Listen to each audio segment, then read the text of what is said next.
jungle. नियमबाह्य तेजस्वी LED bulb प्रकरणी 1044 वाहनधारकांना 4.5 लाख रुपये दंडाची आकारणी. वायुवेग पथकाची वर्षभरातील कारवाई.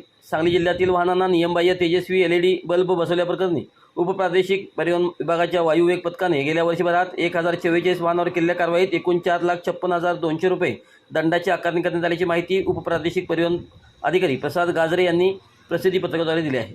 प्रसिद्धी पत्रकात म्हटले आहे की मोटार वाहन कायद्यानुसार प्रमाणित प्रकाश यंत्रणाच वापरणे बंधनकारक आहे. मात्र नियमबाह्य पद्धतीने वाहनांना अतिशय तेजस्वी LED बल्ब बसवल्यामुळे समोरून येणाऱ्या वाहन चालकांचे डोळे दिपून काही काळ दृश्य अस्पष्ट होते. त्यामुळे वाहनावर नियंत्रण सुटण्याची शक्यता वाढून अपघात होण्याची धोका निर्माण होत आहे. विशेषतः रात्रीच्या वेळी रस्ते सुरक्षिततेस गंभीर धोका निर्माण होत असून पदचारी व दुचाकीस्वारांच्या जीविताशी धोका निर्माण होत आहे.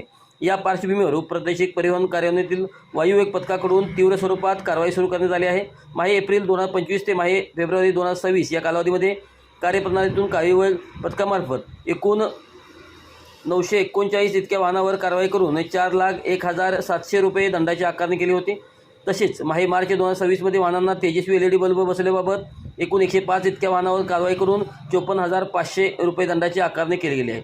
सांगली जिल्ह्यातील सर्व वाहनधारकांनी नियमबाह्य पद्धतीने वाहनांना अतिशय तेजस्वी LED बल्ब बसवण्यात येऊ नयेत अथवा बसवण्यात आलेले नियमबाह्य तेजस्वी LED बल्ब वाहनातून काढण्यात यावेत, जेणेकरून इतर वाहनधारकांना जीवित धोका निर्माण होणार नाही.